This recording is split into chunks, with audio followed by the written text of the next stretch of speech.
Bismillahirrahmanirrahim. Bismillahi wa bihamdih. Assalamualaikum warahmatullahi wabarakatuh.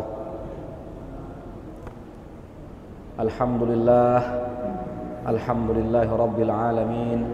Wassalatu wassalamu ala sayyidil mursalin habibina wa syafi'ina Muhammadin wa ala alihi wa sahbihi ajma'in. Thumma amma ba'du.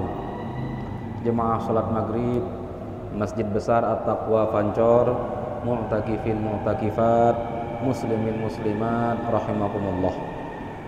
A'udzu billahi minasyaitonir rajim. Bismillahirrahmanirrahim. Hamim wal kitabil mubin. Inna ja'alnahu Qur'anan Arabiyyan la'allakum ta'qilun. Wa innahu fi ummil kitabi ladaina la'aliyyun hakim. Shadaqallahul azim. Surat Az-Zukhruf ayat 1 sampai 4. Surat Az-Zukhruf secara urutan di mushaf kita itu surat ke-43. Tetapi secara urutan turunnya adalah menjadi surat yang ke-62. Secara urutan diturunkannya oleh Allah Ta'ala, diturunkan setelah surat Fussilat dan sebelum surat Ad-Dukhan.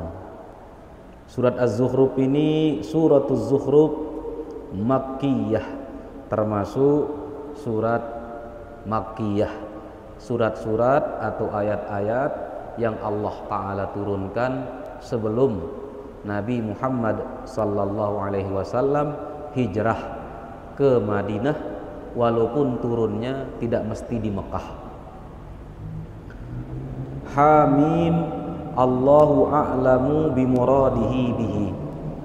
Hamim, Allah lah yang maha tahu apa maksud Allah Ta'ala dengan ayat ini, dengan ayat-ayat yang terdiri dari al-huruf al-muqatta'ah, huruf-huruf seperti alif lam mim, alif lam ra, ha mim ya.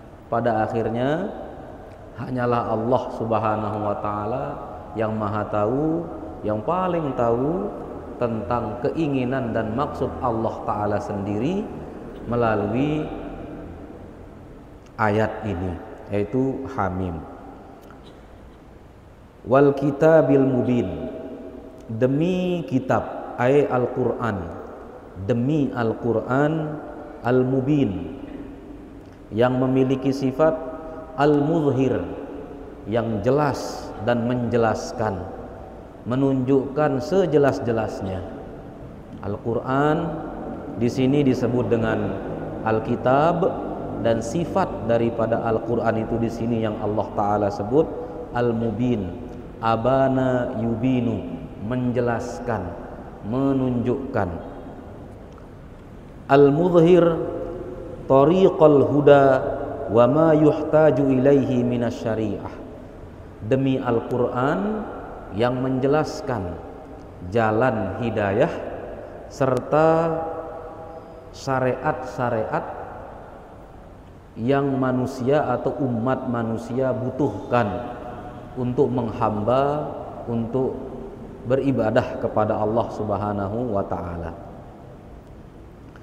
Inna ja'alnahu, sesungguhnya kami jadikan. Ini menjadi jawabul qasam. Jadi wal kitabil mubin itu Allah Ta'ala bersumpah demi Al-Quran ya, sesungguhnya kami ja'alnahu ay aujadnal kitab, menjadikan Al-Quran atau Alkitab ini Qur'anan Arabiyyan bilughatil Arab, dengan berbahasa Arab. Ja'ala itu bukan saja bermakna menciptakan, tetapi juga menjadikan. Sayyarna qira'ata hadzal kitabi Arabiyyan au bayyannahu ya, Allah Ta'ala jelaskan, namakan, jadikan, sifati Al-Quran itu bilughatil Arab, dengan bahasa Arab. La'allakum, agar engkau, yaitu ya ahla Makkah, agar engkau wahai penduduk Mekah saat ayat ini diturunkan, ta'qilun, wahai engkau penduduk Mekah, ta'qilun ay tabhamuna ma'anihi, sesungguhnya kami jadikan Al-Quran ini berbahasa Arab agar engkau ya ahla Makkah, wahai penduduk Mekah, ta'qilun, yaitu tabhamuna ma'anihi, agar engkau semua memahami makna-maknanya, memahami arti-artinya. La'allakum itu la'alla lit-ta'lil ay likai tabhamu ma'anihi, maka hikmah diturunkannya Al-Quran dengan bahasa Arab agar umat manusia, ya, saat Al-Quran ini diturunkan, ya, di Mekah sana, di Madinah sana, di penduduk Arab sana, agar mereka mengerti, agar mereka memahami isi Al-Quran. Wa innahu, dan sesungguhnya, musbitun atau musbatun fi ummil kitab, dan sesungguhnya Al-Quran ini tetap di mana? Di Lauhul Mahfuz. Ummul kitab itu ay al-Lauhul Mahfuz, ya. Di Lauhul Mahfuz, ladaina, di sisi kami, Al-Quran itu la aliyun, sangat tinggi, alal kutubi qablahu, lebih tinggi daripada kitab-kitab sebelumnya, sebelum Quran. Hakimun, dan Al-Quran ini juga dzu hikmatin balighatin, mempunyai, mengandung hikmah-hikmah yang luar biasa, mengandung hikmah-hikmah yang luar biasa. Pertama, di sini soal Hamim atau ayat-ayat pada Al-Quran yang terdiri dari huruf-huruf seperti ini. Pada ayat surat-surat sebelumnya juga, ya, sudah kita sampaikan. Pada akhirnya sebagaimana dalam Al-Jalalain, Allahu a'lam bimuradihi bihi, hanya Allah lah yang maha tahu. Memang ada banyak ulama yang dibukakan oleh Allah Subhanahu wa ta'ala rahasia atau hikmah-hikmah makna daripada Hamim ini, ya, Hamim, Ain, Sin, Qaf, atau Alif, Lam, Ra, dan seterusnya itu, ya. Namun ulama-ulama tersebut juga tidak memastikan itu yang Allah maksudkan, tetapi sesuai dengan apa yang Allah bukakan untuk ulama-ulama tersebut.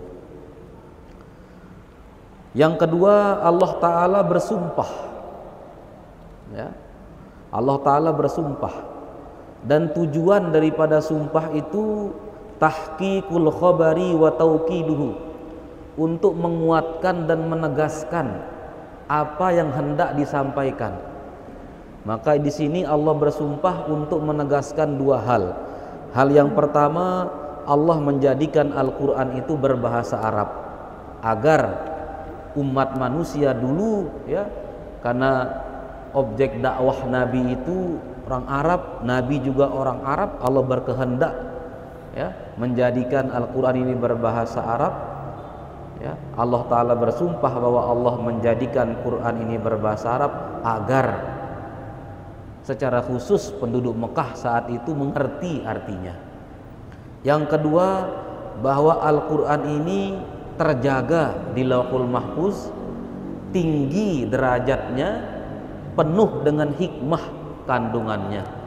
Nah, dua hal ini Allah tegaskan bahkan melalui menggunakan cara sumpah, ya.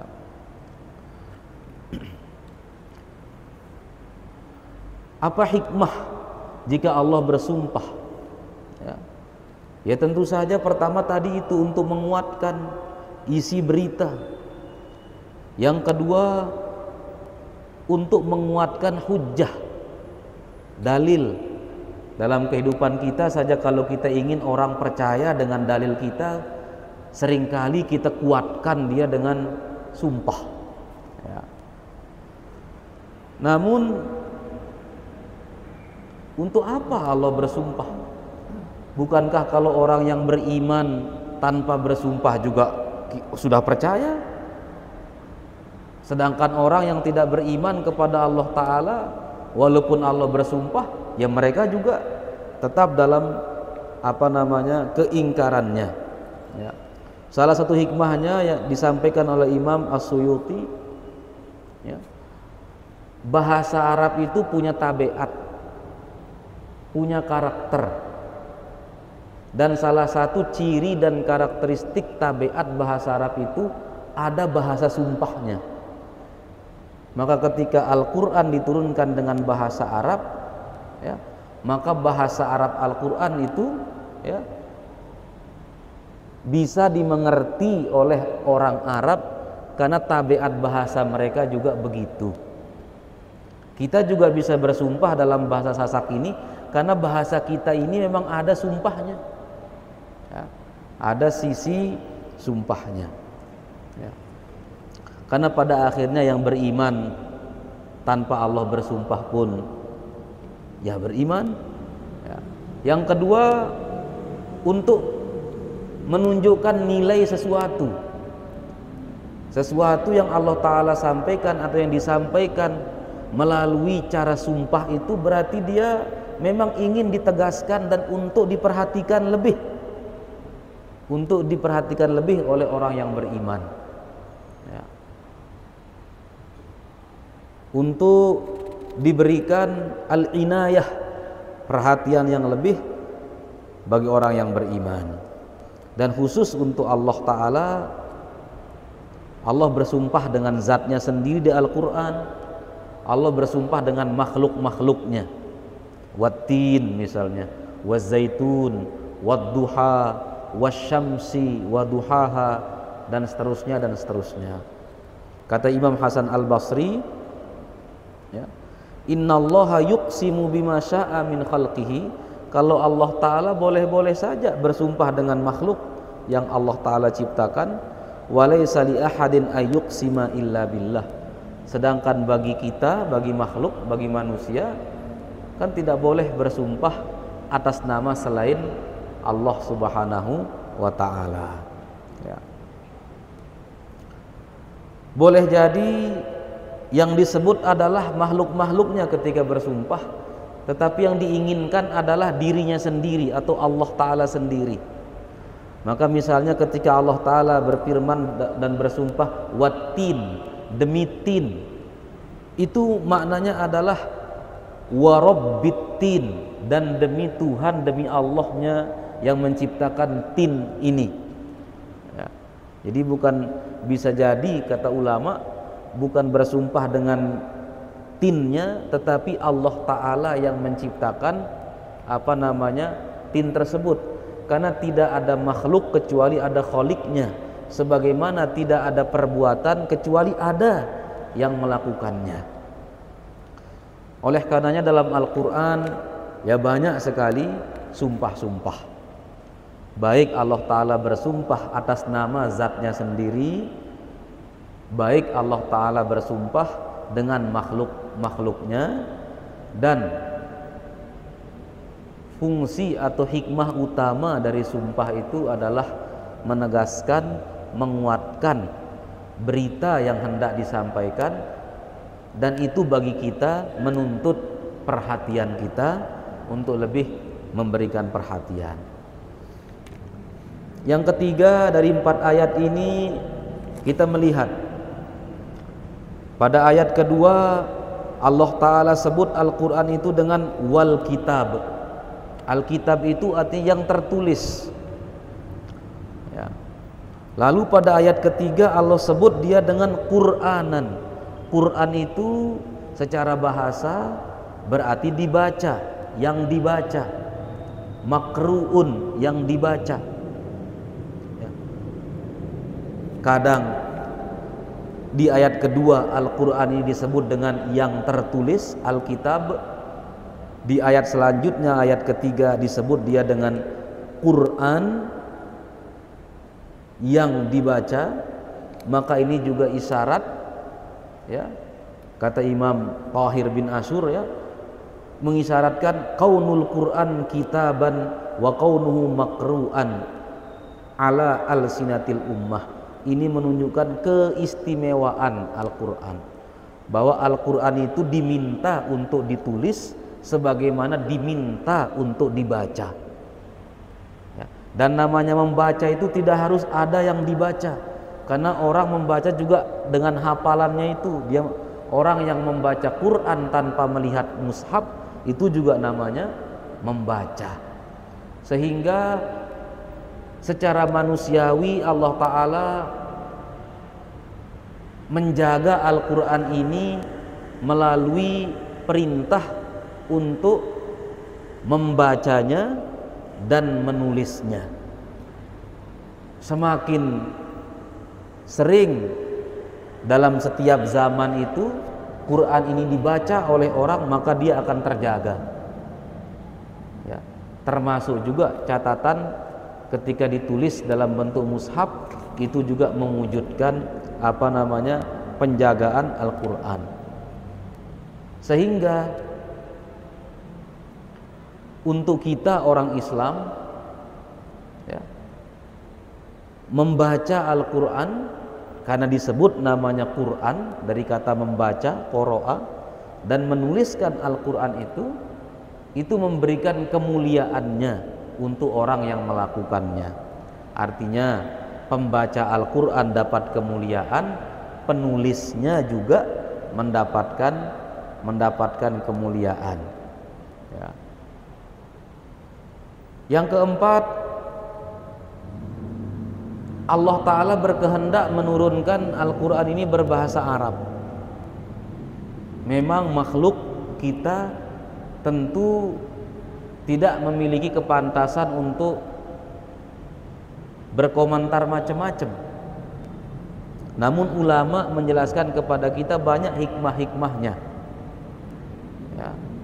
Salah satunya umpamanya adalah Allah Ta'ala sudah mendesain, mengatur bahwa bahasa di dunia ini yang paling pantas untuk menjadi bahasa firman Allah Ta'ala adalah bukan bahasa kita, bukan bahasa Sasak atau bukan bahasa Indonesia, akan tetapi dengan bahasa Arab.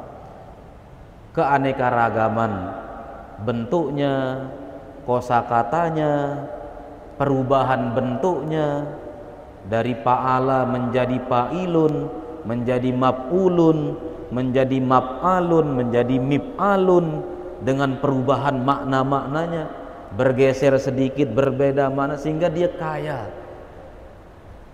ya. Kekayaannya itulah, ya, sehingga Allah Ta'ala mengatur dan menentukan Al-Quran ini berbahasa Arab.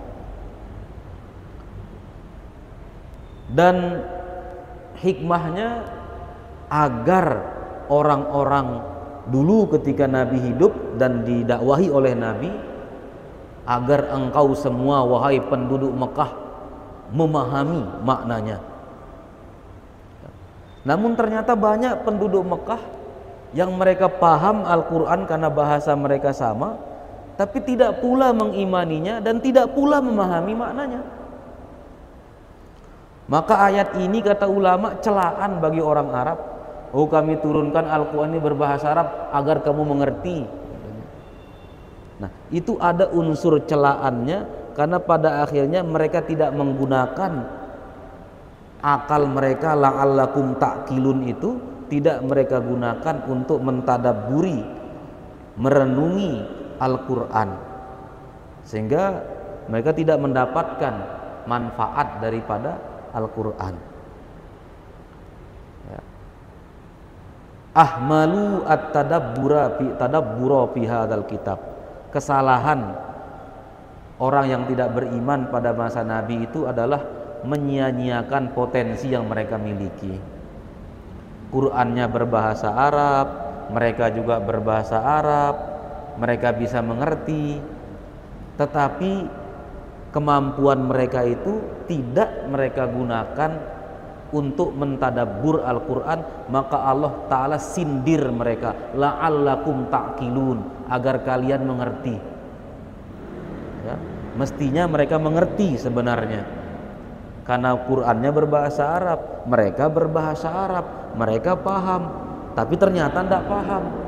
Masalahnya di mana? Bukan tidak punya kemampuan, tetapi tidak punya kemauan untuk memahami Al-Quran. Kan sahabat-sahabat Nabi sebelum masuk Islam, pada akhirnya masuk Islam, itu kan sama dengan orang-orang yang tidak pernah masuk Islam sampai Nabi wafat itu di Mekah. Pemahamannya sama, bahasa mereka sama, sastra mereka juga sama. Tetapi mereka Allah sindir, Allah cela, telah menyia-nyiakan kesempatan berupa di bahasa Quran ini berbahasa Arab, juga telah menyia-nyiakan potensi dan kemampuan yang Allah Ta'ala berikan kepada mereka, yaitu kemampuan mereka berbahasa Arab. Maka mudah-mudahan kita terjaga dari menyia-nyiakan potensi yang Allah titipkan pada kita, kemampuan yang Allah titipkan pada kita, pada kesempatan yang Allah anugerahkan dan berikan kepada kita, karena pada akhirnya potensi itu akan menjadi potensi kalau memang tidak dimanfaatkan, tidak digunakan, dia juga tidak akan mendatangkan hasil yang maksimal. Apa? Karena mereka bi'annahum, karena mereka ahmalu, mengenteng-entengkan, meringan-ringankan, mengabaikan at-tadabburo, mentadabburi kitab ini. Ya. Yang keempat, apa yang bisa disimpulkan oleh para ulama sebagiannya begitu, inna kamalal Qur'an fil bayan wal ibsah nastahilul inayata bihi la al-i'rad anhu.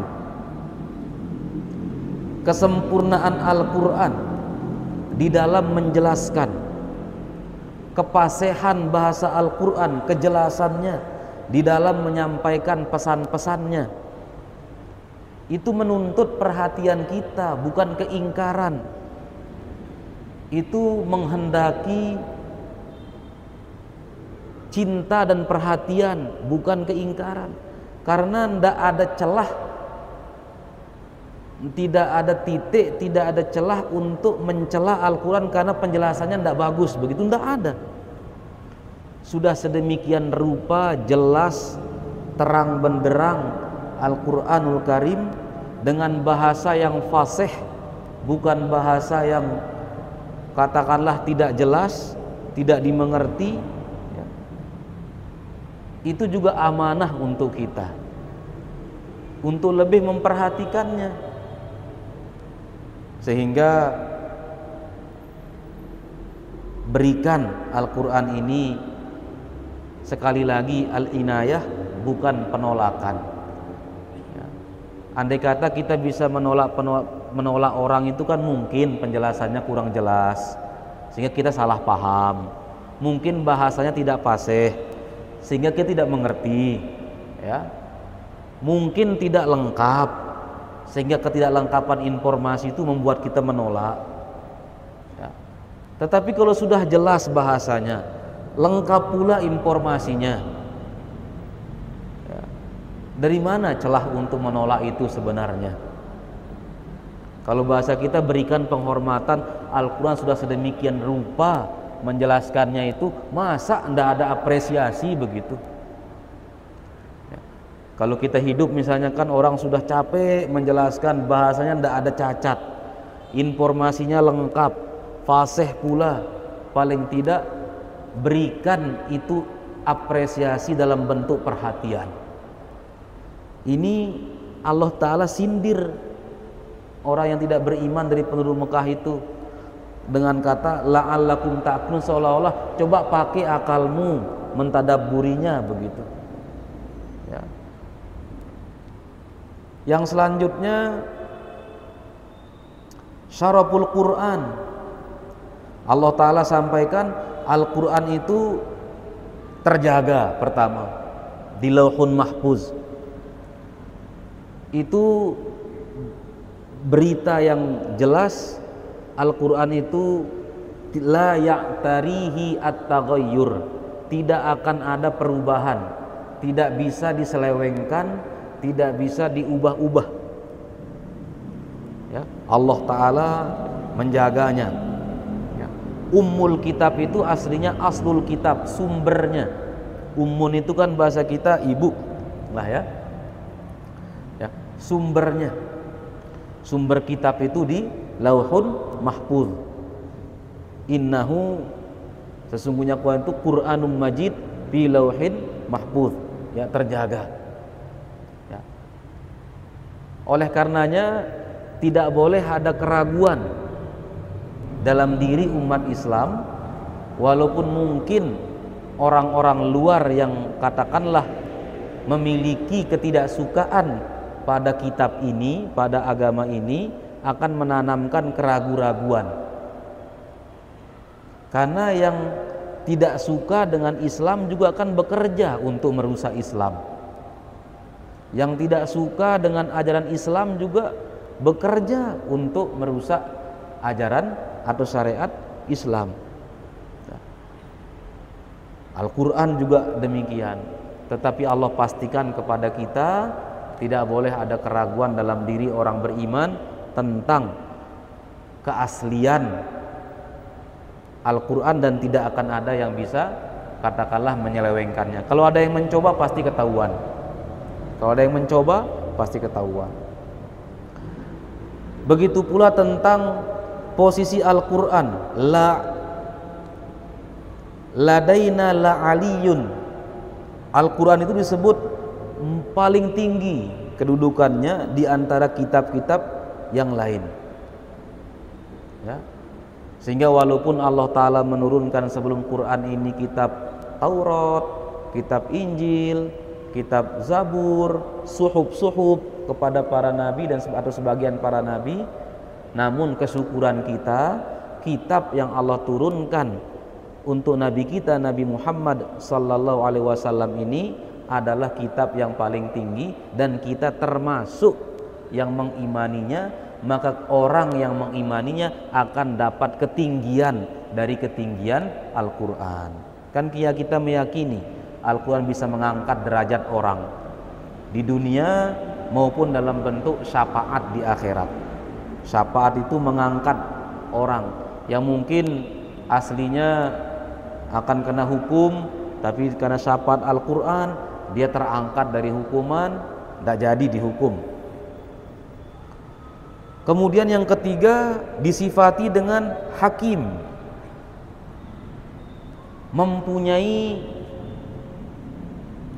hikmah-hikmah, dzu hikmatin. Ya. Secara sederhana misalnya hikmahnya Al-Quran itu fihi solahu ahwalim nufus. Salah satu hikmah yang ada di Al-Quran adalah hikmah untuk manusia memperbaiki dirinya,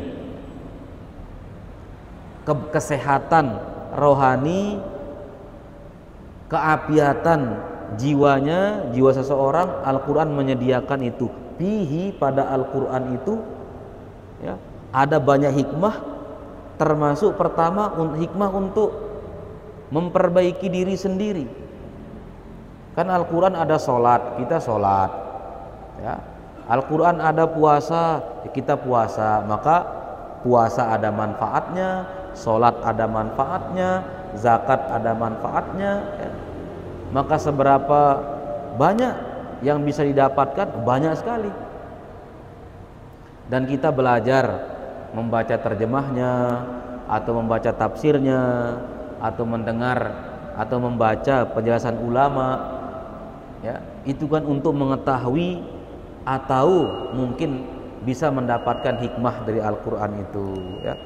Wallahu a'la wa'lam. Mudah-mudahan Allah Ta'ala memperbaiki kita dengan Al-Quran ya, dengan bacaan-bacaan Quran kita selama bulan Ramadan dan setelah bulan Ramadan ini dan sebelum-sebelumnya dan yang akan datang. Allah Ta'ala memperbaiki ahwalu anfusina, kondisi diri kita sendiri dan kondisi lingkungan kita. Amin amin ya rabbal alamin. Wal afu minkum, terima kasih dan mohon maaf. Wallahul muwaffiqu wal hadi ila sabilir rasyad. Assalamualaikum warahmatullahi wabarakatuh.